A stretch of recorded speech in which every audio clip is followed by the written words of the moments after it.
Bom, saudamos a todas, todos e todes, membros do grupo de estudo e pesquisa da História das Práticas da Saúde e Doenças, e a nossa convidada de hoje, a professora doutora Monique Palma. Sou Elaine Gomes, tenho 42 anos, sou uma mulher de pele clara, olhos e cabelos castanhos, estou usando um óculos e com uma blusa preta. Tenho ao fundo uma imagem na parede branca com um quadro.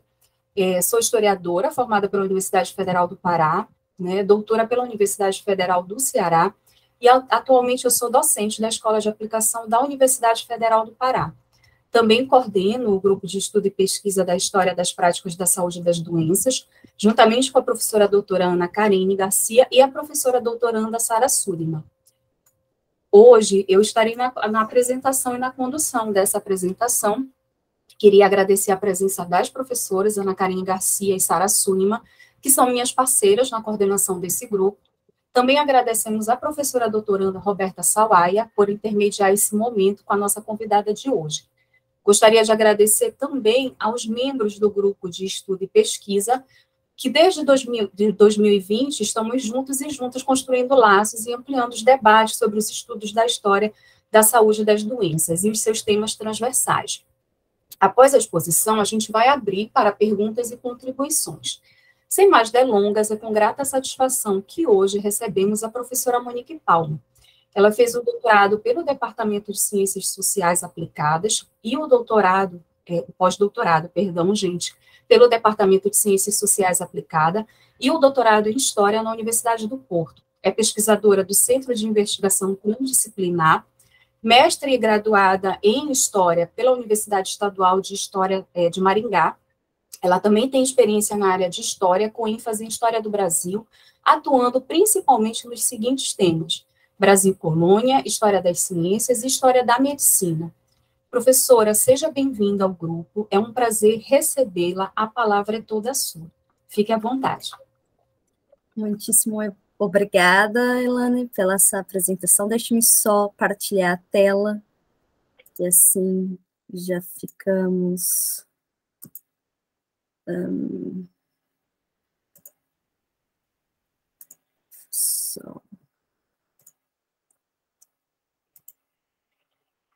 eu deixei de ver vocês. Conseguem ver a minha apresentação? Sim, já está. Tá bem, obrigada. Bom, então, antes de mais nada, quero agradecer imensamente o convite para estar aqui hoje. É mesmo uma satisfação enorme conhecer melhor todos vocês. Foi com muita alegria que recebi o convite.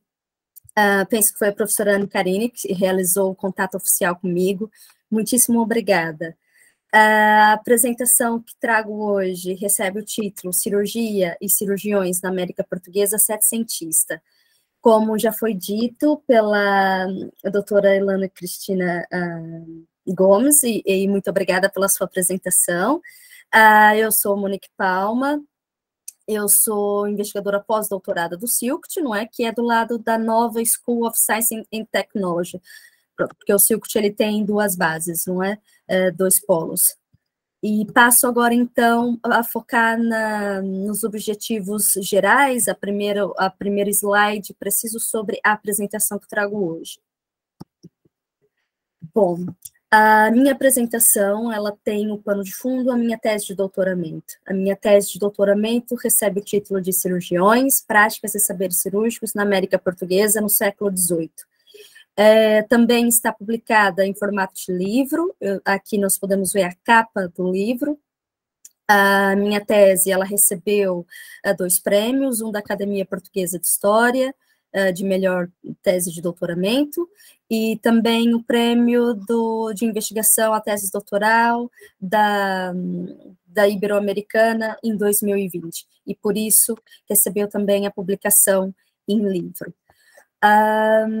A ideia inicial da minha tese, que é o que eu vou falar aqui também nesse slide, que foi desenvolvida com a orientação científica da professora doutora Amélia Polônia, que foi uma grata, muito excelente oportunidade. A professora doutora Amélia Polônia é uma orientadora brilhante, ela consegue realmente uma pessoa que tenha disposição para trabalhar, ela auxilia no processo de percepção de uma investigação. Foi uma experiência muito feliz. A minha tese eu iniciei em 2014, ou melhor, o meu doutoramento, né, em 2014, terminei em 2018, defendi em fevereiro de 2019, tive o apoio, o financiamento da CAPES, realizei na Faculdade de Letras da Universidade do Porto, e também tive o apoio e o suporte científico do Centro de Investigação Transdisciplinar Cultura, Espaço e Memória, que é o CITSEM, que também está sediado na Faculdade de Letras da Universidade do Porto. Antes de mais, este link que está aqui abaixo é o link que leva à página da publicação da minha tese em livro, e é possível fazer o download também, se alguém tiver algum interesse. E o projeto inicial, a minha proposta, né, minha primeira ideia como estudante de doutoramento, ou como alguém que queria ingressar ao doutorado, era trabalhar com os saberes médicos cirúrgicos entre Portugal e América Portuguesa. Eu queria trabalhar exatamente só com este tema.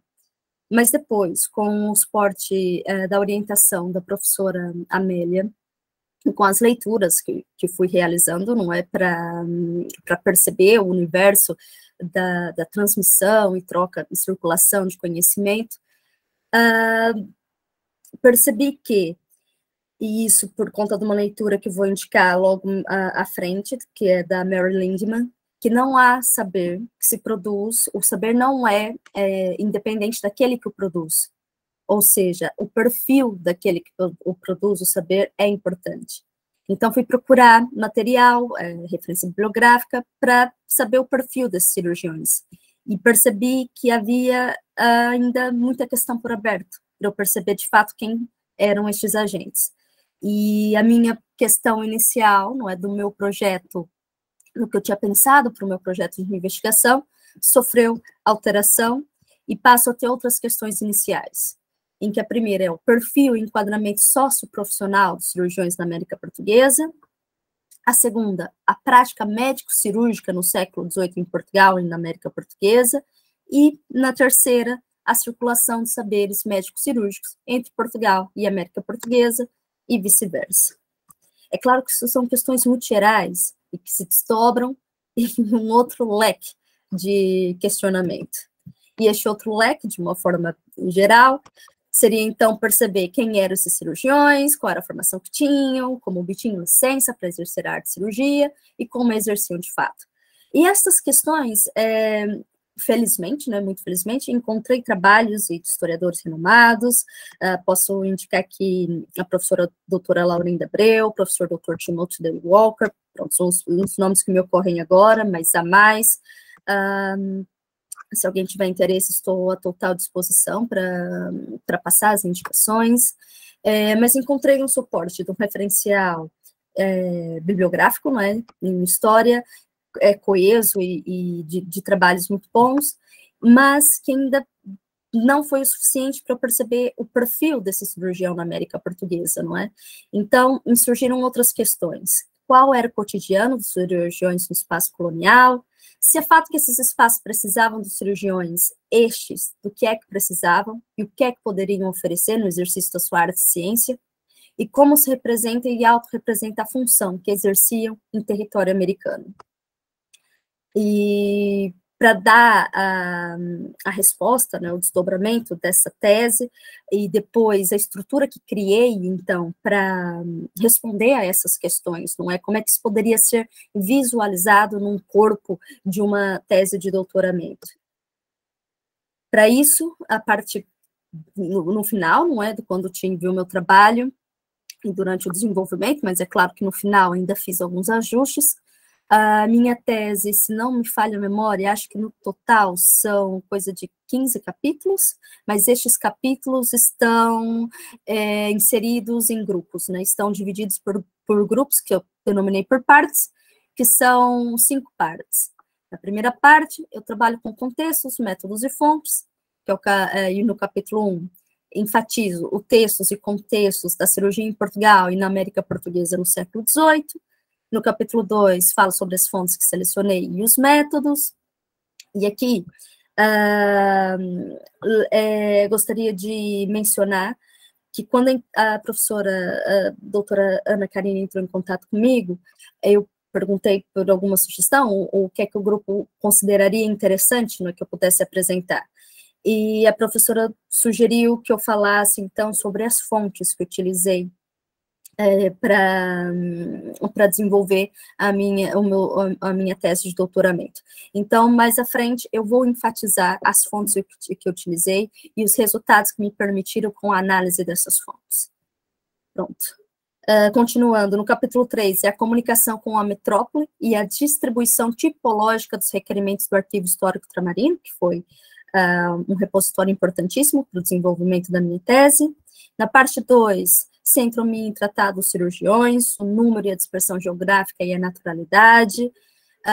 No capítulo 2, distribuição geográfica por capitania dos cirurgiões praticantes no Brasil e a formação dos cirurgiões praticantes no Brasil. Destaco aqui, e mais à frente vou falar um pouco mais, mas essa distribuição geográfica por capitania é muito interessante perceber que quando nós estamos trabalhando com a história de um grupo, de um agente da medicina, nós também estamos trabalhando com a história do Brasil, não é? Como é que nós conseguimos perceber essa ocupação, né? E o quanto este tipo de agente foi importante para Portugal, né? Para os portugueses conseguirem consolidar a sua presença na América Portuguesa. Na parte 3, as interações institucionais das cirurgiões, acreditação e concessão de cartas e nomeação para exercício da cirurgia.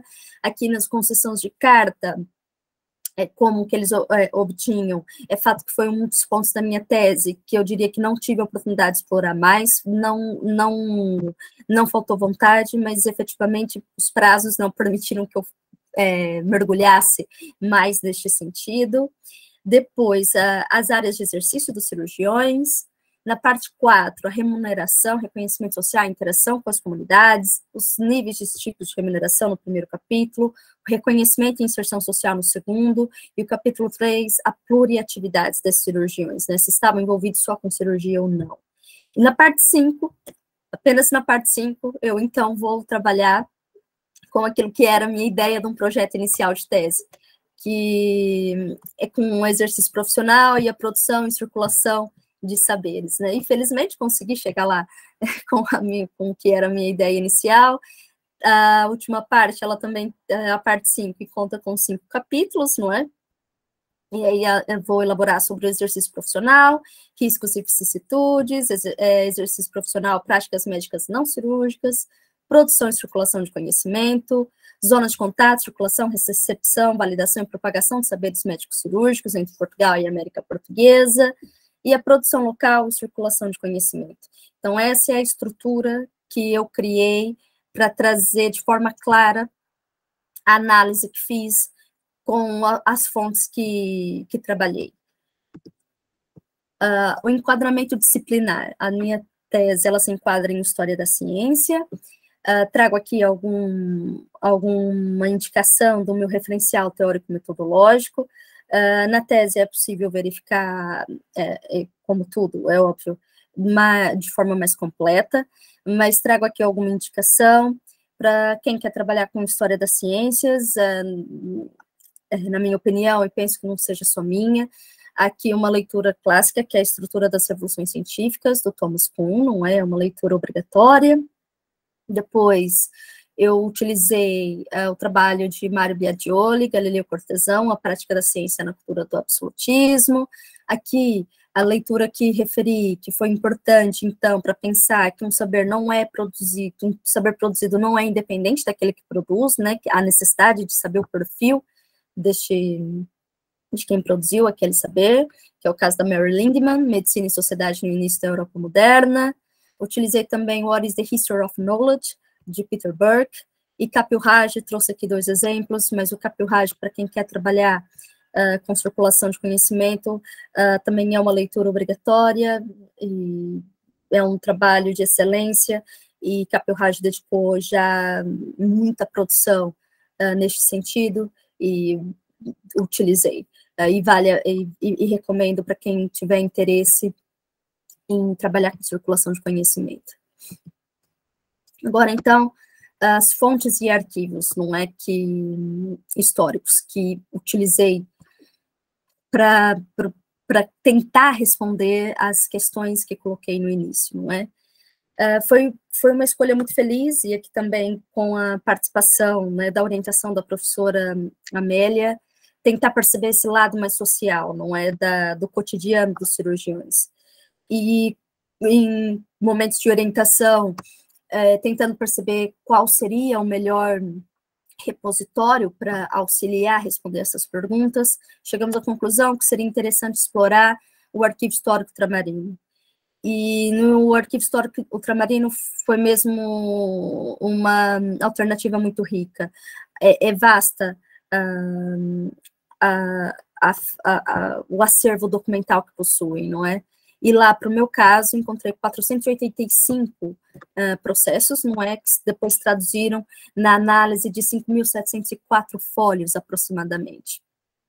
Utilizei também o Dicionário dos Médicos e dos Cirurgiões Portugueses, ou que estiver em Portugal, que é um dicionário manuscrito, não publicado, que está depositado na Biblioteca da Academia da Ciência de Lisboa, as chancelarias régias de Dom João V, Dom João I, Dona Maria I e Dom Pedro, Príncipe Regente, que estão depositadas no Arquivo Nacional da Torre do Tombo, a coleção de estatutos, leis e alvarás relativos à medicina e à cirurgia, remetida por Antônio de Almeida, médico de Penafiel, que foram publicados pelo Jornal de Coimbra entre 1812 e 1820, e aqui para tentar perceber a legislação normativa que se aplicava no século XVIII para os cirurgiões, não é?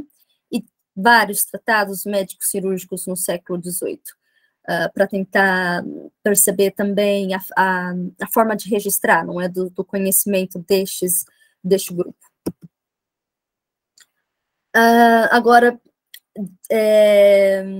passo a falar de uma forma mais pormenorizada sobre, então, os arquivos, não é, onde constei, e levando em consideração a indicação que recebi de colocar um enfoque nas fontes.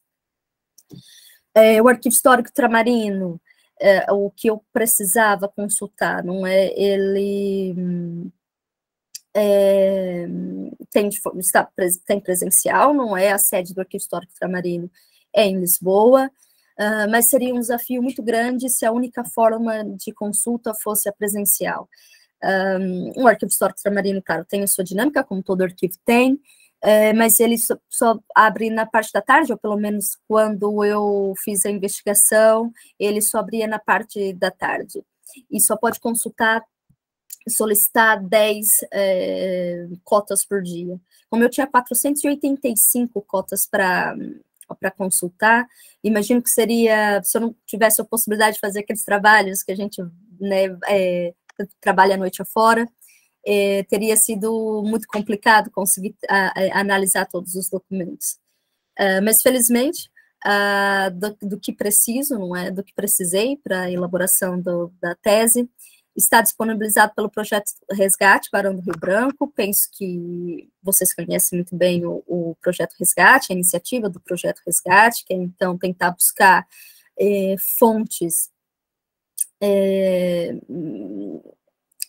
tentar buscar o passado histórico que está depositado em outra nação dos países membros, né, que fazem parte da iniciativa.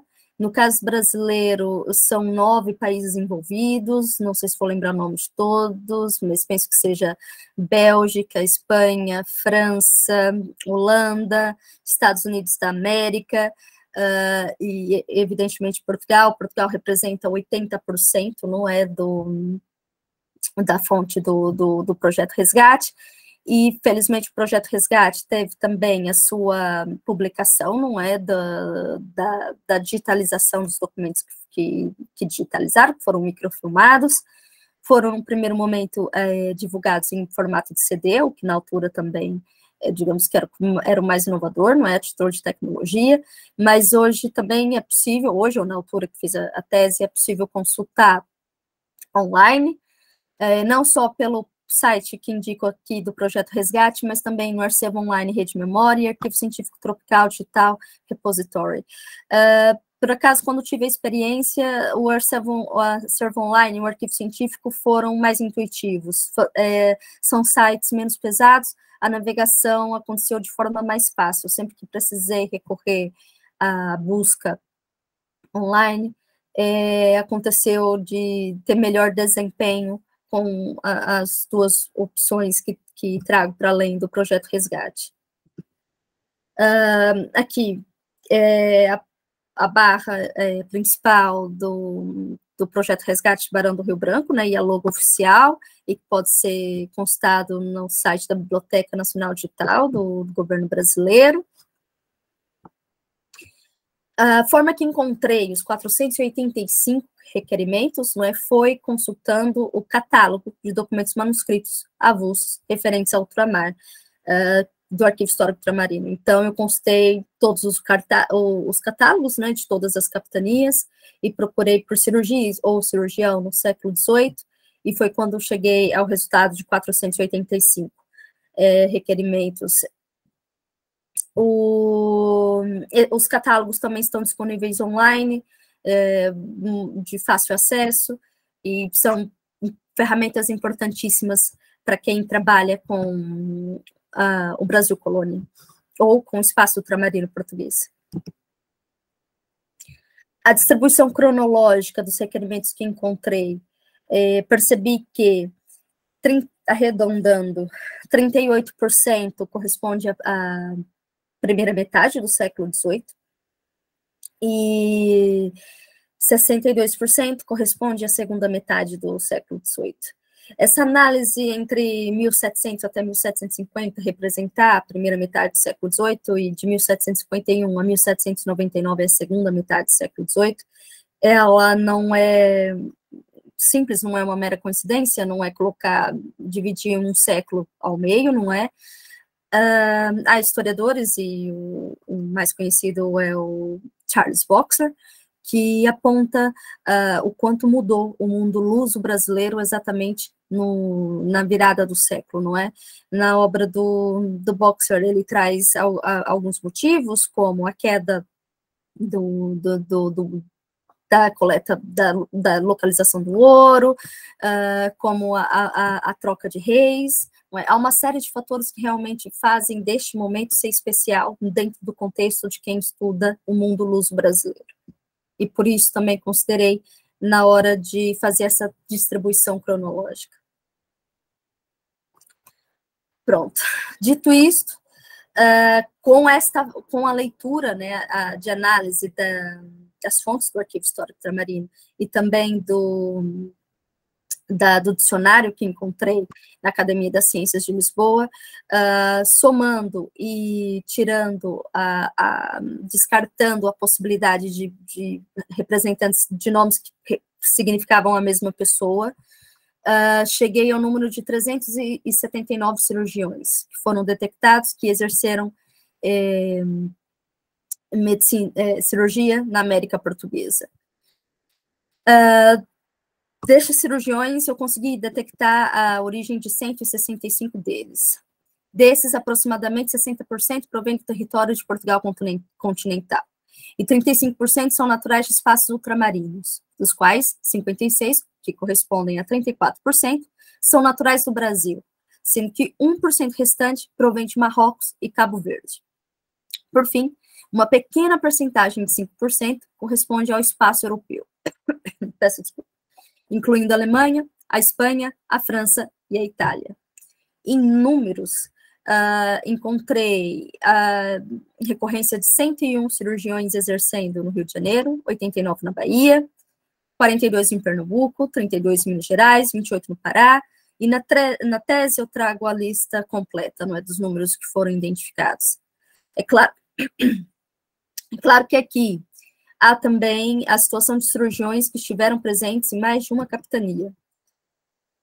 E também fiz por onde descartar a possibilidade de cirurgiões que se tratavam da mesma pessoa.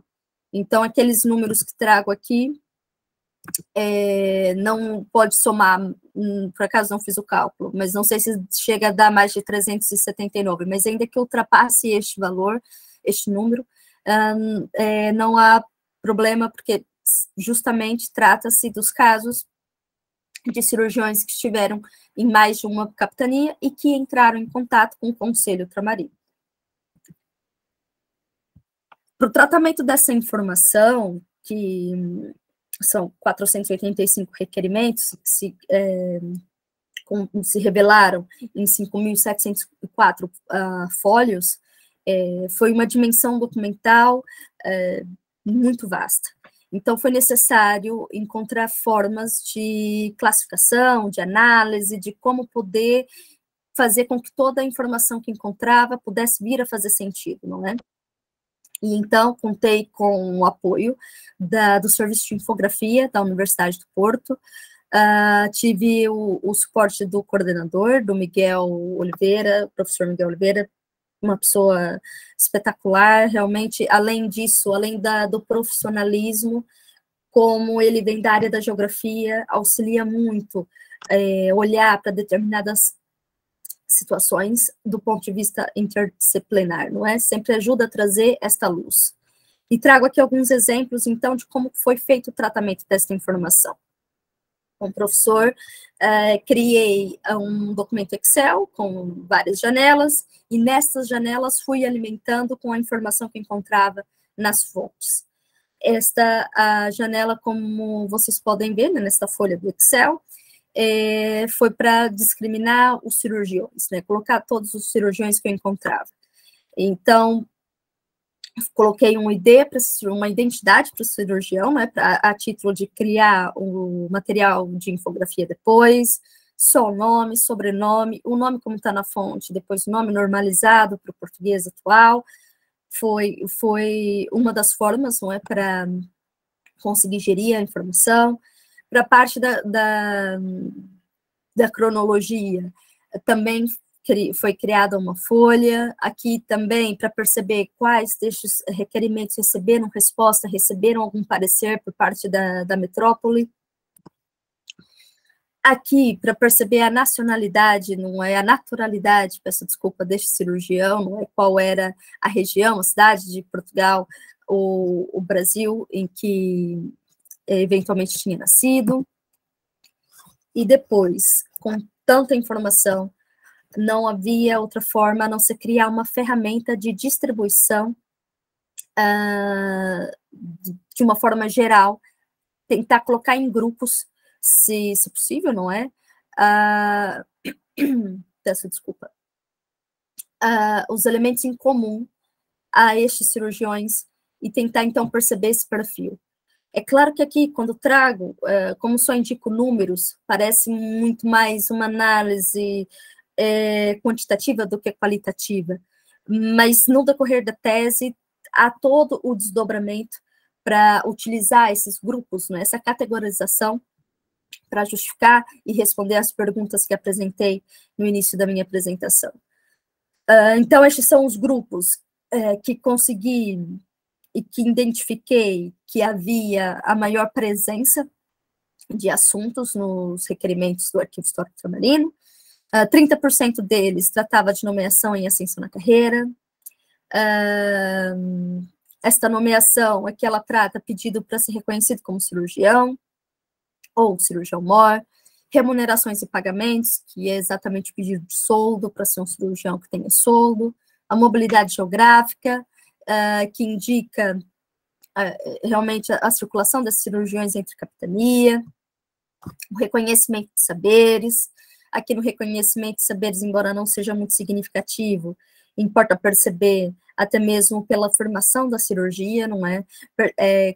Consideramos como saber, até mesmo quando o cirurgião passava um atestado médico, né, porque aquilo deveria ser uma competência do médico, o cirurgião podia fazer, melhor, de forma oficial não poderia, mas na ausência do médico, era ele quem fazia, ou seja, ele tinha capacidade para, mas de uma forma normativa, não era o ideal que fosse ele a fazer, mas ele podia fazer e ali atestava o conhecimento que tinha, porque o doente precisar de uma baixa, não é?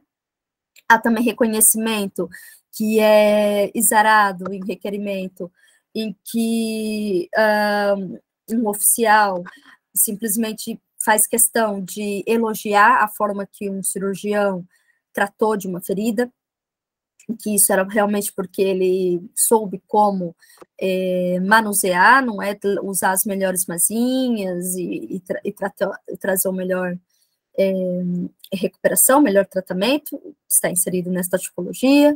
Depois a solicitação de Mercês, e aqui na solicitação de Mercês há o pedido, por exemplo, pelos hábitos de ordem, não é? E aí são diversas ordens, ordem de Cristo, ordem de São Bento, os cirurgiões pedem por esta mercê. A necessidade de cirurgiões, ainda que não seja um grupo muito expressivo, não é? Foi 5% dos casos que foi verificado, mas é um grupo que acho muito interessante, porque serve para fazer algumas reflexões, porque não é só pela necessidade de cirurgiões, no sentido de precisamos, mas também pela necessidade de repente, aqui não precisamos. Digo isso por um caso em específico, que me recordo, de um cirurgião que estava exercendo cirurgia em Olinda, e na capitania de Pernambuco, e ele faz um requerimento ao rei pedindo para deixar de exercer a cirurgia e poder, então, trabalhar com a agricultura. Ele dizia que havia tantos cirurgiões em Olinda que, para ele, não fazia sentido continuar trabalhando, exercendo a arte, que dava mais jeito ir para a agricultura. Curiosamente, é um dos requerimentos que tem um retorno, e sim, foi permitido, então, que ele fosse para a agricultura, ele não precisava continuar exercendo cirurgia. Isso é interessante porque, quando falamos de cirurgia no Brasil, e dos agentes médicos, até de uma forma geral, há muito o conceito de que havia uma falta dos cirurgiões na América Portuguesa, e, de fato, havia falta, mas depende de onde. Não é? A generalização, ela é muito difícil de ser utilizada quando trabalhamos com o caso do Brasil. E no caso dos cirurgiões também, que nota-se essa situação em que, em alguns casos, em determinados locais, havia até um número satisfatório desses agentes. Pois, num grupo menor, são os desvios e delinquências, aqui são cirurgiões que, estiveram envolvidos em crime, seja eles que cometeram, ou que aconteceu, não é, com eles, e depois um grupo outros, que é muito situações individuais, particulares, mas que servem para perceber a realidade dos cirurgiões na América Portuguesa, que são importantíssimos.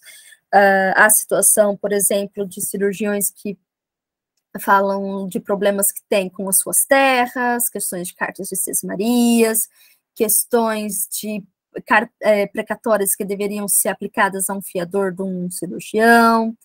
Há questões também que são envolvidas com um cirurgião que pede o apoio indígena, que tem autorização para ter um índio com ele quando ele precisar adentrar mais ao interior de Belém, não é, para poder levar o tratamento para uma comunidade que estava mais afastada do litoral. E com este grupo, nós também percebemos a proximidade dos cirurgiões com a comunidade local, e o quanto isso foi importante para Portugal no contexto da fixação, não é? Da expansão que estavam implementando na condição de colonizadores. Depois aqui, a outra fonte, não é, que utilizei, que é o dicionário dos médicos ou cirurgiões portugueses ou que estiveram em Portugal, que como mencionei, é um documento também não publicado, que está depositado na Biblioteca da Academia das Ciências de Lisboa. Esta é a única forma de consultar, pelo menos até quando eu trabalhei, indo até a Academia das Ciências de Lisboa. A Academia de Ciências de Lisboa, quando cheguei lá, embora, a Academia de Ciências de Lisboa, pelo menos na altura, não é de livre acesso, claro, é público, mas é necessário marcar com antecedência, é preciso pedir autorização. ao presidente da academia para consultar os documentos. Pronto, há uma burocracia, né, antes de poder consultar, mas feito isso, pronto, foi pelo menos a minha experiência foi muito tranquila, foi muito boa, sem problema algum. E quando você pede para consultar o dicionário, primeiro tem o primeiro volume, né? Tem o segundo, e tem o terceiro e tem o quarto. E só que da forma que foi colocado, pelo menos eu não tinha muito claro se tratavam de volumes distintos, né, de livros diferentes, ou se era uma cópia. Na altura, a doutora que trabalhava lá também não tinha a certeza, não é, do que se tratava, então eu tomei o cuidado de comparar, não é, peguei o 1 de cada volume, o 1 do volume 1, do 2, do 3 e do 4, fiz a comparação, e assim sucessivamente com todos os livros, e o que percebi, né, o que pude concluir, é que o volume 1 e o 2 são parecidos, e quando você consulta estes volumes, o que é interessante é que você depara-se com várias anotações, vários papeizinhos soltos, e esses papeizinhos também são com indicação de nome, de médico, cirurgião, boticário, pronto. E no 3 e no 4 já não há estes papéis. Então, o que suponho é que o Augusto da Silva Carvalho organizou, não é, e editou um volume organizado, com já todas as inscrições inseridas, e aí se traduz no 3 e no 4. Os 5 são registros médicos do século XX, então consultei, mas como trabalhei com o século XVIII, não fiz levantamento. Depois, no Arquivo Nacional da Torre do Tombo, fui então procurar, peço desculpa, também pelas normativas, né, a legislação aplicada à cirurgia no século XVIII, e encontrei documentos bastante interessantes também, que estão discriminados na tese, mas, para além disso, foi tentar perceber quantas cartas de cirurgia foram concedidas no período do século XVIII. E consultei as chancelarias que mencionei no slide antes, justamente porque são as chancelarias, não é, do século XVIII, e consegui identificar o número de 3.329 registros de cartas que foram concedidas para o exercício da cirurgia. É claro que, quando eu coloco essa questão de números, é só para ter uma ideia de proporção. Trabalhando com a tipologia de fonte que trabalhei, no o Arquivo Histórico Tramarino, é claro que eu não ia encontrar uma totalidade, também não tive essa ambição de encontrar uma totalidade, mas sim de tentar perceber proporcionalmente, não é? O número de cirurgiões, não era se era muito, se era pouco, mas sim quantos identifiquei. O 379, é claro que é um número que não se compara a 3.329, mas aqui também não quer dizer que esses 3.329 tenham ido para o espaço colonial, e ainda que tivessem ido, não quer dizer que teriam entrado em contato com a metrópole pelo Conselho Tramarino. E, independente disso, ainda que não tivesse feito essa parte, era certeza que este número dos 379 nunca seria um total, como, por exemplo, o Luiz Gomes Ferreira, que redigiu o Erário Mineral, que é um tratado médico-cirúrgico muito conhecido, e que foi feita uma edição pela doutora Júnia Furtado, uma edição espetacular, diga-se de passagem. Eu não identifiquei ele no Conselho Ultramarino, né, no Arquivo Histórico Ultramarino, de modo que isso não é uma totalidade, mas sim trazer o número que identifiquei consultando este repositório documental. Depois, no Jornal de Coimbra, foi efetivamente onde encontrei a coleção, não é, dos estatutos e alvarás relativos à história da medicina, que também comentei no slide anterior, que foi publicado entre 1812 e 1820. Este é um repositório interessantíssimo, provavelmente vocês também conhecem, que é o repositório da Universidade de Coimbra, né, a Biblioteca Geral Digital. É uma plataforma bastante intuitiva, não é pesada, e a informação está digitalizada em alta qualidade. Também é um repositório interessantíssimo para trabalhar, e onde se encontra muita informação, e que para minha tese foi muito importante também. E os tratados médicos cirúrgicos do século XVIII, que foram vários, aqui só trago algumas indicações, não é, de tratados que utilizei. Esses tratados, eles são importantíssimos, porque aqui nós conseguimos perceber a relação da cirurgia e a necessidade da formação da cirurgia, porque é muito comum, na leitura de um prefácio, de um tratado médico cirúrgico, encontrarmos um cirurgião com um reclame do quanto a medicina ganharia quando a cirurgia fosse unida à medicina. Aqui convém mencionar que eu trabalhei mesmo só com os saberes médicos cirúrgicos, eu não trabalhei com saberes médicos de outro agente da área da medicina, não é? E os cirurgiões até o século XVIII ocupavam um posto na hierarquia médica subalterno aos físicos, aos médicos, não é?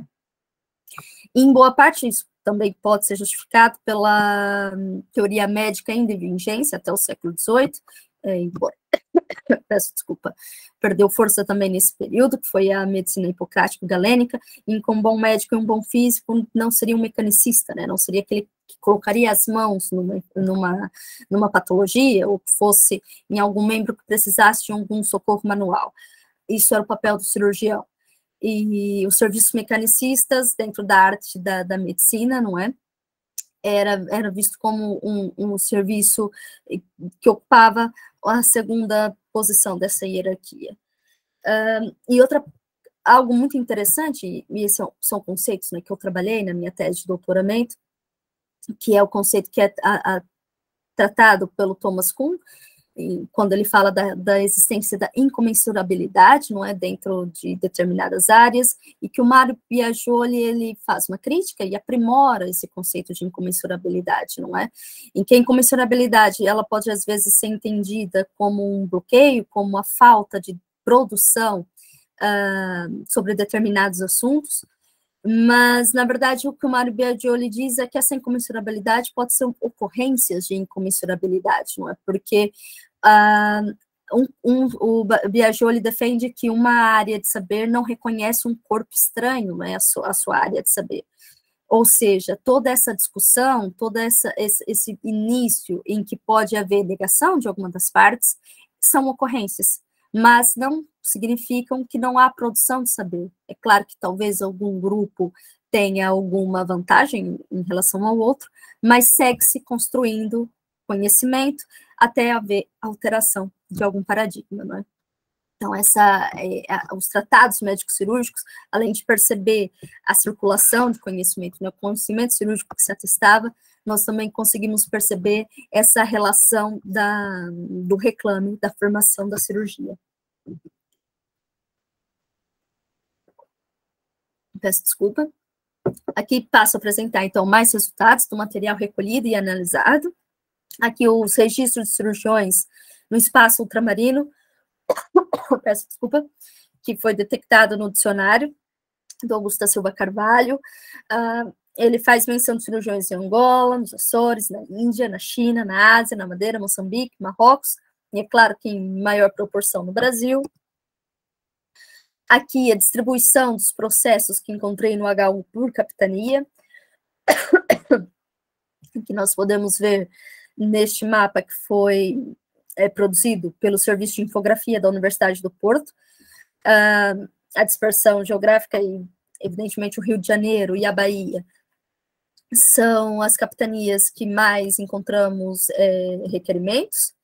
Aqui em tabela, a distribuição desse material, não é?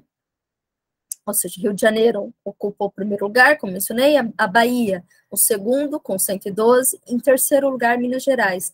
O que é curioso é que entre o primeiro e o segundo lugar, nós estamos ainda na casa da centena, não é? Ainda que há uma diferença, é uma diferença que podemos relacionar, não muito significativa. Agora, já do segundo para o terceiro, a diferença de requerimentos, de cirurgiões, né, que tentaram entrar em contato com a metrópole pelo Conselho Ultramarino, ela cai de forma significativa.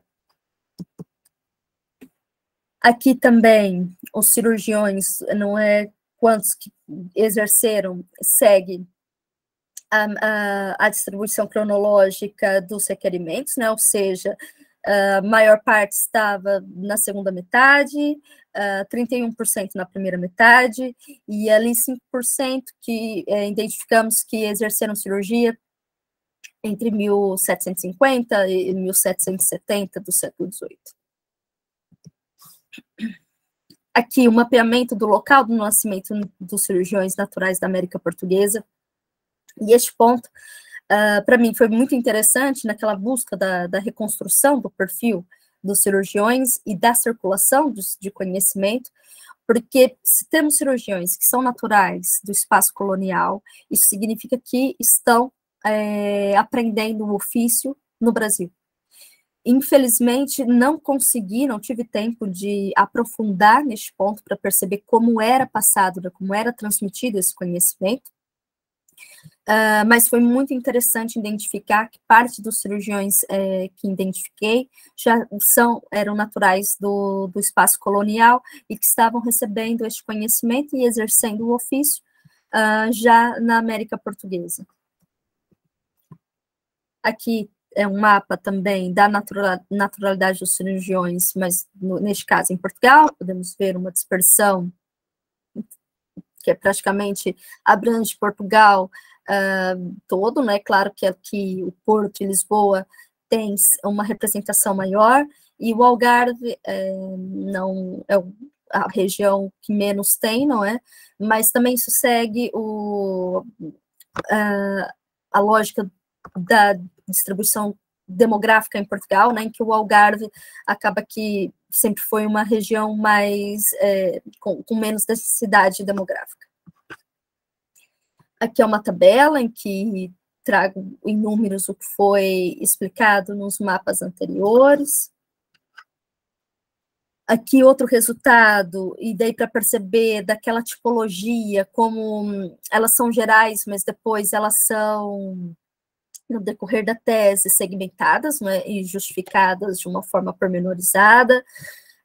Aqui no caso da nomeação e confirmação de ofício, o que percebi que daquele grupo, 29% pedia para ser reconhecido pela nomeação do cirurgião, 61% pelo reconhecimento da nomeação do cirurgião-mor, e 10% outro tipo de reconhecimento. Havia cirurgião, por exemplo, que pedia para trabalhar com serviços de almoxarifado e pedia reconhecimento para isso, e são casos que estão inseridos nestes 10%. Aqui, cirurgião que exercia função fora da medicina ou outra função na medicina, embora dos cirurgiões identificados, nas fontes que trabalhei, consegui identificar que 90% estavam dedicados exclusivamente à cirurgia.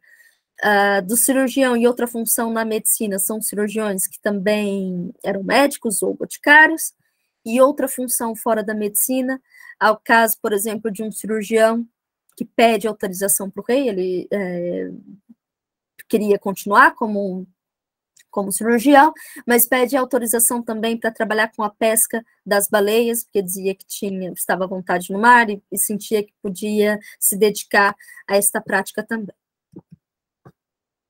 O vencimento de cirurgiões na minha opinião, é muito interessante, porque nota-se que havia uma variação considerável, né, dependendo do local onde o cirurgião estava inserido, não é? Qual a capitania ele trabalhava e para quem ele prestava o serviço, o ano, o século, mas não havia uma uniformidade. Há requerimento em que há um cirurgião que aponta que ele sabia que em outra capitania pagava-se melhor, então ele pede que o soldo dele sofra alteração, não é? E que comece a ganhar mais também, não é? Este quadro é só da situação do Brasil, não é? Mas em Portugal o soldo do cirurgião também variava muito de local para local, seguia praticamente a mesma lógica. Aqui menções de medicamentos nos manuscritos do HU, que também foram encontradas, que a boa parte é boticas de cirurgião com a botica própria, pedidos de medicamento, aqui, por exemplo, há casos em que o cirurgião pede pela aguardente da metrópole, porque, segundo eles, era mais efetiva para o tratamento de determinadas enfermidades, pedido de cirurgiões para aplicar medicamentos, itens de botica e receitas que eles reclamavam que tinham participado da descoberta. A área de exercício dos cirurgiões. Não foi possível identificar a área de exercício de 100% dos 379 cirurgiões, mas foi possível de 96% dos cirurgiões. Eu não trouxe a porcentagem dos cirurgiões das câmaras, cirurgiões embarcadiços, cirurgiões dos hospitais, mas fiz questão de mencionar a cirurgiões militares e ao serviço do Exército, que representa 46% dos cirurgiões identificados. Isso é muito importante, porque para a formação da cirurgia, na minha análise, eu percebo que o Exército teve uma ação muito forte, ainda que de forma indireta. Isso porque o Exército precisava mesmo de um agente da saúde que tivesse a habilidade, não é, que fosse hábil para tratar de uma correção de uma fratura óssea, que soubesse executar uma amputação, que soubesse tratar de uma ferida. Então, o papel do cirurgião para o Exército era crucial. Por exemplo, peço desculpa. Por exemplo, o caso de um requerimento em que os soldados de um regimento tinham um soldo para pagar pelo vencimento de um médico, e eles dizem, olha, no requerimento, temos aqui essa quantia, mas pedimos permissão para pagar por um cirurgião. Para nós é mais interessante ter um cirurgião do que um médico. Claro que com outras palavras, mas o sentido era este. De modo que o papel do Exército para a formação da cirurgia e para essa remodelação, né, do pensamento médico também foi importante. Riscos e vicissitudes. Nos riscos e vicissitudes, trago aquelas questões que são mais individuais, que são particulares, mas sempre pensando no quanto isso serve para entender o cotidiano dos cirurgiões na América Portuguesa. Os cirurgiões são agentes, não é? Que não só, quando nós pensamos nos cirurgiões, é claro que agora contaminados um pouco, não é, com a mentalidade do século XXI, não é, quando pensamos nesse tipo de serviço, construímos uma imagem, mas independente disso, sempre foram pessoas, né, estamos tratando de pessoas, e quais foram os sentimentos, né, que eventualmente conseguimos perceber nestes registros que foram enviados para a corte. Então, isso é sempre tentando perceber o cotidiano deles, e que são agentes que estiveram na frente não só do tratamento de doenças, não é, mas também envolvidos com questões da pecuária, não é, vale lembrar que os cirurgiões faziam análise do boi para saber se o boi estava saudável ou não, vale lembrar que os cirurgiões também os seus serviços foram utilizados durante a escravatura, não é, para identificar, fazer um exame se o escravo estava bom de saúde ou não. Ou seja, são várias frentes, não é, de serviço à metrópole e várias formas de proximidade com essa comunidade colonial, seja a comunidade que vem de Portugal, não é, o colonizador, seja a população que estava lá, os indígenas, ou que foi levada para lá, não é? E com questões animais também, não é? Que a todo esse conjunto de fatores que estão conectados quando olhamos e analisamos a história dos cirurgiões e da cirurgia na América Portuguesa.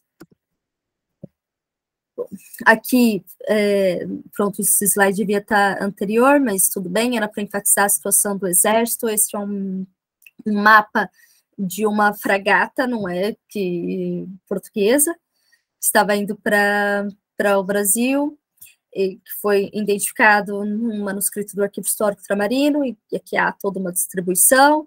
Muita pena não conseguimos ver certinho, mas há o Estado-Maior, os oficiais, o número do que se precisava, não. E aqui não há médico, não há a indicação de médico, mas há aqui a indicação do cirurgião, e ali tomei até uma liberdade para pintar de vermelho o fundo, porque é exatamente quando, no mapa do Estado, não é do que se precisava na guarnição da fragata, está lá o cirurgião. Aqui, sobre os relatos esclarecedores, né, desses riscos e vicissitudes encontrados na América Portuguesa, peguei 2 trechos que acho que são importantíssimos para percebermos, não é tanto do perfil do cirurgião, quanto do complexo que foi a afirmação do saber, não é? E aqui tomo liberdade para ler esses 2 relatos, sendo o primeiro: Vossa Excelência sabe perfeitamente que a sua extensão abrange mais de 400 léguas quadradas, e que a população dela é superior à de muitas outras capitanias. Mas talvez não tenha chegado ao seu perspicaz conhecimento que em toda ela não há uma dúzia de professores hábeis de cirurgia, e absolutamente nenhum que entenda de partos. Então, aqui há o reclame por ter um professor hábil de cirurgia. Não trata-se só de ser professor de cirurgia, mas há sempre essa presença da importância de ser hábil. E o outro trecho: um dos médicos, que apareceu quase Lázaro, afugentou todos os seus companheiros do hospital, onde só em daquelas vezes é que não se podiam escusar. Perderam com a observação clínica dos doentes, conhecimento da causa formal da moléstia, de que não formarão ideias positivas. Daí em diante, usarão só da cura paliativa. Deixarão de tentar experiências e fazer novas descobertas. Por outra parte, nos convidavam. Nem o limitado honorário que tinham, nem os meios, que já quase todos faltavam. Ou seja, aqui é um complemento daquilo que falei, que podemos identificar no tratado médico-cirúrgico, né, enquanto a medicina ganharia quando houvesse união, né, entre medicina e cirurgia. E aqui era no requerimento, a forma que um cirurgião reclamou de como um médico procedeu num contexto hospitalar, não é? E que é interessante e que enfatiza o cotidiano desses agentes na América Portuguesa. Da produção e circulação de conhecimento, deixe-me ver, o tempo já urge, então vou fazer de uma forma mais avançada, para não tomar muito tempo da discussão. Aqui eu trouxe um trecho do Luiz Gomes Ferreira, não é, que comentei ainda anteriormente, no seu Erário Mineral, em que ele fala exatamente do quanto a mordacidade dos críticos podia prejudicar a produção de conhecimento, não é? E este é só um dos exemplos. Na tese também trago outros exemplos de cirurgiões que tiveram dificuldade para ter os seus conhecimentos validados, né? Quando quiseram publicar algum tratado médico-cirúrgico, encontraram, peço desculpa, um aparato burocrático tremendo que dificultou. E isso fazia parte, então, da validação deste conhecimento, né? E depois da reconfiguração, configuração e circulação desse saber. E aconteceu no caso dos cirurgiões.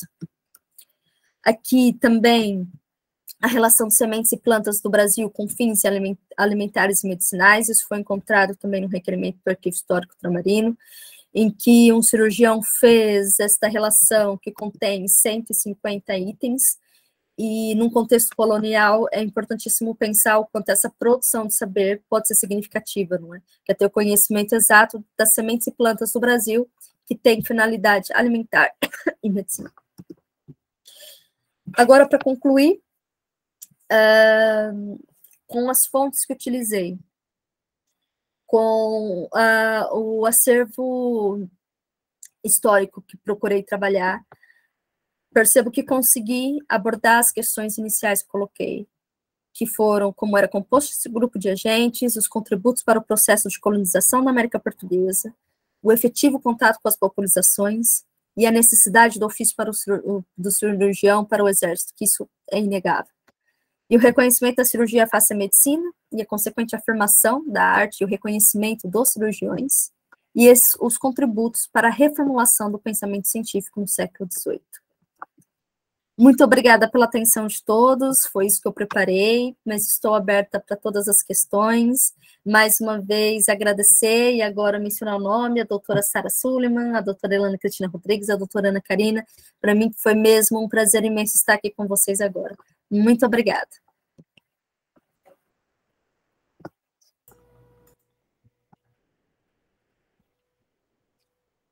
Primeiramente, parabéns pela pesquisa, professora Monique Palma. Eu queria agradecer imensamente em nome do grupo por você compartilhar a sua pesquisa, com uma diversidade absurda de fontes, e um trabalho muito vasto. Então, em nome do grupo, eu agradeço e parabenizo você pela sua